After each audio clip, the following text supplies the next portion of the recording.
আমাদের চ্যানেলের সকল আপডেট পেতে আপনার স্ক্রিনে সাবস্ক্রাইব ও বেল বাটনটিতে ক্লিক করুন।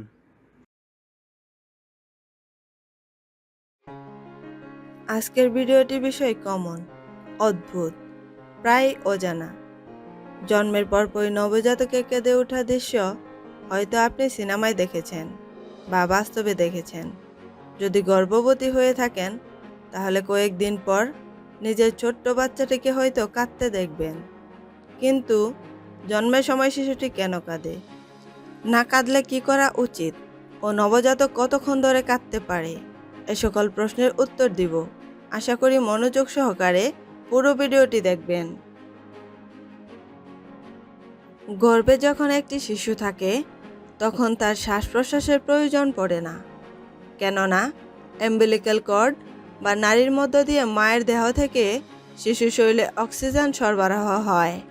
এছাড়া মায়ের পেটের ভিতরের পরিবেশের সাথে শিশুটি দীর্ঘ 10টি মাসের মানানসই করে ফেলে।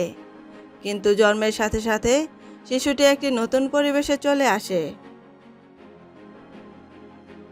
এই পরিবেশে আসার ফলে বিভিন্ন তরল বের হয়ে যায় এবং শিশুটির শ্বাস প্রশ্বাসের পথ অনেকটা বন্ধ হয়ে যায়।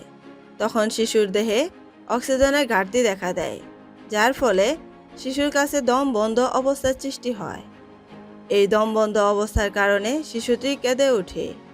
কাঁদার ফলে শ্বাস প্রশ্বাসের পথ পরিষ্কার হয় এবং শিশুটি তার জীবনের প্রথম প্রশ্বাস গ্রহণ করে। নবজাতক জন্মের সময় না কাঁদলে করণীয়, কান্নার মাধ্যমে যেহেতু শ্বাস প্রশ্বাসের পথ পরিষ্কার হয়, সেহেতু না কাঁদলে এর উল্টোটা হয়ে যায়। শিশুর শরীরে পর্যাপ্ত অক্সিজেন পৌঁছায় না, এর ফলে ঘটতে পারে নানা মারাত্মক সমস্যা।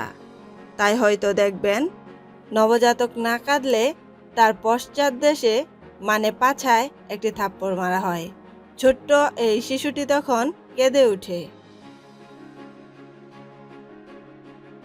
নবজাতক কতক্ষণ কাঁদলে স্বাভাবিক? সারাদিন মানে 24 ঘন্টার একদিনে একটি নবজাতক মোট 3 ঘন্টা পরিমাণ কাঁদতে পারে।